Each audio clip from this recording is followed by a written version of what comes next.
As a journalist, I'm often away from home for different projects. My job demands it. I'm married, 29, to the person I fell in love with during one of my trips. My husband is 30, and we've been married for 3 years now.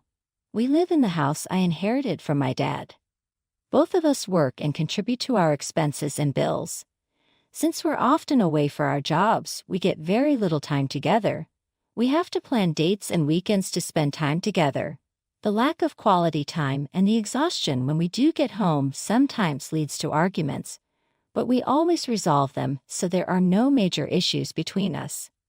We had been planning a trip for a long time but couldn't make it happen because my job got hectic, and I had to move from city to city.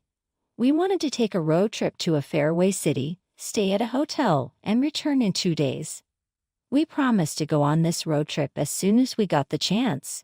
We also saved some extra money to stay at a 5-star hotel and enjoy great dinners. Finally, I got the chance when I had to move back to my hometown for several weeks.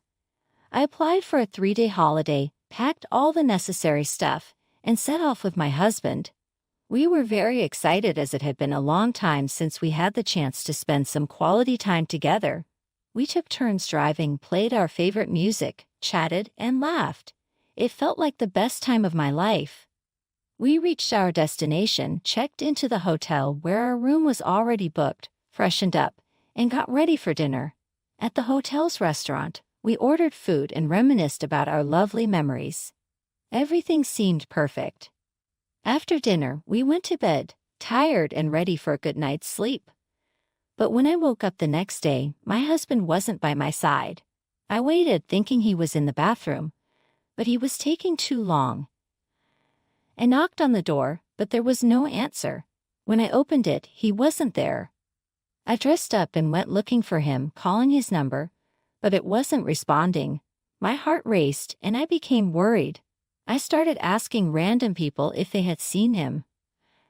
I quickly checked the rental car to see if he had left the hotel, and to my horror, the car wasn't there. I thought I should wait, but the anxiety was too much, so I left the hotel to look for him. With minimal cash, I somehow managed to get home. When I arrived, the door was already unlocked. Inside, I found my husband lying on the floor, crying and breathless, surrounded by broken photo frames and flower vases. I was completely clueless about what had happened. My husband noticed me, got up, and said that she had ruined him and left him with nothing. When I asked who he was talking about, he, in a wave of emotions, told me he had been in love with a girl from a nearby college and had been seeing her for about a year. I was shattered, my head spun, and I immediately left the house.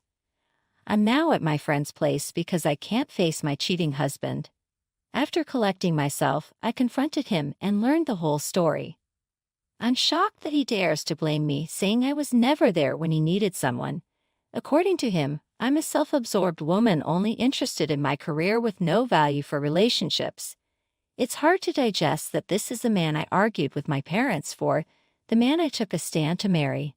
I shared my life with him, all my concerns and cares revolved around him, and I put all my efforts into maintaining our relationship while he was seeing someone else and being intimate with her.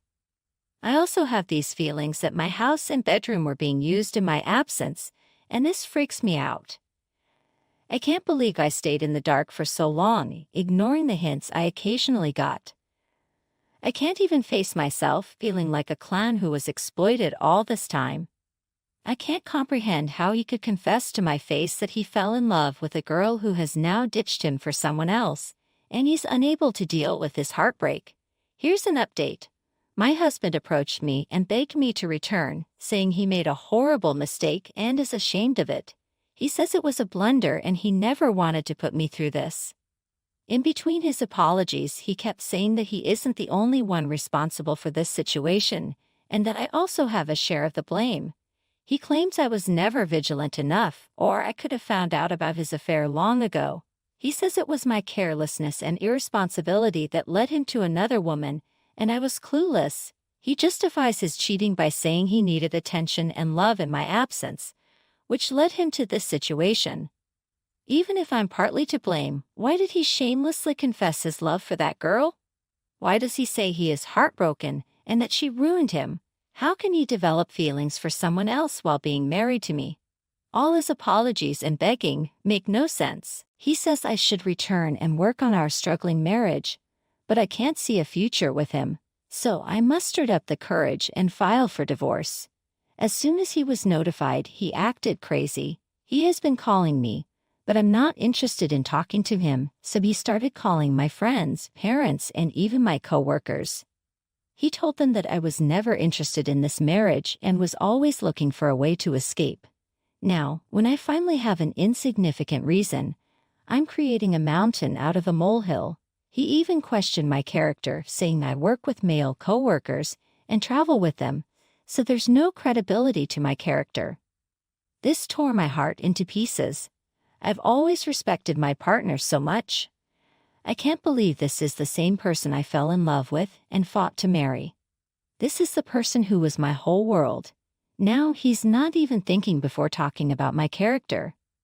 My parents called me, asking me to reconsider my decision and give him a chance, saying we're perfect for each other in every way. They asked what I'll do with my life after the divorce, insisting that I'm the one who will suffer the consequences while he finds another woman, just as he did before. The thing is, even if he can find himself 2 new women, he won't get any place in my life because I don't care anymore. I don't understand why my parents want me to stay stuck with such an immature cheat. I'm a well-established woman with a good job, nice pay, and a house. Why shouldn't I compromise and give him a chance? Did he consider our marriage while he was indulging with that kid who was good for nothing? My friend supports me and says she'll stand by me no matter what decision I make. Since I own the house, I'm going to kick him out. This might be his major concern since he'll be homeless unless he goes back to his parents' house. My husband is the real a-hole here, having a loving wife with a career and a house, who puts all her efforts into the marriage, doesn't give him the right to cheat just because she was busy with work. He's an ungrateful jerk who isn't even ashamed of what he's done and still wants reconciliation. He keeps blaming me for not knowing what was happening behind my back. I feel sorry for myself, realizing that during our road trip, I thought life with him was perfect. I'm glad things were dramatically uncovered so I can now stand up for myself. It's hard to understand why my parents want me to go back and live a life of darkness with him. They should be supporting me in this weak moment, not pushing me back into that mess. I shouldn't be pressured to return to someone who doesn't deserve or value me. I'm a strong woman who earns well and owns a house. I can lead a better life without that shameless cheater. I appreciate my friend who not only took care of me while I stayed at her place but also supported my decision to separate. She's acting like family, while my own family is pushing me into a hellhole. Ever since my daughter was born, my wife has developed an unhealthy habit of buying excessive clothes and toys for her. My daughter is currently 4 months old, and my wife buys clothes for her all the way up to 1 year old. I'm a house husband, so I do most of the baby-related work, and we don't even change our daughter that often. She doesn't wear half the clothes my wife buys. I don't see the need for all these clothes when we could spend the money on more important things like future preschool fees or savings. After work and chores, my wife goes straight to her phone and starts browsing Amazon, bulk buying baby clothes without a second thought. Some of these clothes are high-end brands that I don't let my daughter wear for fear of staining them. Not only will she outgrow these clothes within a year, but all this money is being wasted. So I decided to give away some of the clothes for ages 7 months and above to my sister, who also has a baby girl, and to a local charity supporting single mothers. My daughter already has enough clothes to last her a whole year. I wasn't planning to tell my wife until she ran into my sister at a family gathering and saw my niece wearing the clothes she bought. When she confronted my sister and realized the truth, my wife was furious. I might be the a-hole for not taking her permission, or at least reselling the clothes, but I knew she wouldn't agree, so I made a harsh decision. These clothes would be better off with someone who actually needs them. My wife is still pissed even though I've apologized and explained my rationale. I really wish she would stop impulse buying clothes, especially since it could strain her financial earnings, which could have otherwise gone into our joint savings account. P.S. Don't worry, my wife still pays all the expenses and bills on time, but this impulse buying could eventually cause problems. I started out thinking everyone sucks here, but you got more and more wrong. Your daughter is 4 months old, so giving away brand new clothes for 7 months ahead is ridiculous. Baby sizes are inconsistent, and babies go through growth spurts. You should have the next 2 sizes available. It's not like she's buying size 3T.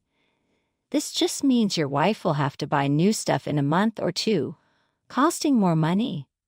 Also, you don't put the clothes on because you're afraid she'll stain them. She's a baby. If you've already spent the money on clothes, let her wear them. She'll outgrow them in 2 months anyway. If you've already spent the money, who cares if she stains a $5 onesie or a designer outfit? Take a few cute pictures before the inevitable mess. Have an actual grown-up conversation with your wife. Set a budget.